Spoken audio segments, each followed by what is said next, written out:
വയനാട്ടിൽ പള്ളിക്ക് വേണ്ടി ഭൂമി കൈമാറിയ സർക്കാർ നടപടി ഹൈക്കോടതി റദ്ദാക്കി. കല്ലോളി സെന്റ് ജോർജ് ഫെറോന പള്ളിക്ക് 5.5 ഏക്കർ ഭൂമിയാണ് കൈമാറിയത്. 2 മാസത്തിനകം ഭൂമിയുടെ വിപണി മൂല്യം നിശ്ചയിക്കണമെന്നും വിപണി വില നൽകാൻ തയ്യാറല്ലെങ്കിൽ കുടിയിറക്കാനുമാണ് കോടതി നിർദ്ദേശം.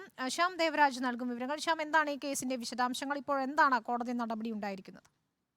വയനാട്ടിലെ കല്ലോടി സെന്റ് ജോർജ് പള്ളിക്കായി സർക്കാർ ഭൂമി നൽകിയ നടപടിയാണ്, സർക്കാരിന്റെ ഭൂമി കൈമാറ്റം ചെയ്ത നടപടിയാണ് ഹൈക്കോടതി റദ്ദാക്കിയത്. 2015 ഈ ഹർജിക്ക് ആധാരമായ പട്ടയം കൈമാറ്റം ചെയ്തത്. ഏക്കറിന് 100 രൂപ നിരക്കിലായിരുന്നു 5.53 ഹെക്ടർ ഭൂമി പള്ളിക്ക് വേണ്ടി സർക്കാർ കൈമാറിയത്. ഇതിൽ ഹൈക്കോടതിയുടെ ഏറ്റവും പ്രധാനമായ ഉത്തരവിന്റെ ഭാഗം ഇങ്ങനെയാണ്: 2 മാസത്തിനുള്ളിൽ ഭൂമിയുടെ വിപണി മൂല്യം സർക്കാർ നിശ്ചയിക്കണം. ഈ വിപണി മൂല്യത്തിനനുസരിച്ച് ഭൂമി വാങ്ങാൻ കഴിയുമോ എന്ന് പള്ളിയുടെ ഭരണസമിതിയോട് സർക്കാർ നിലപാട് തേടണം.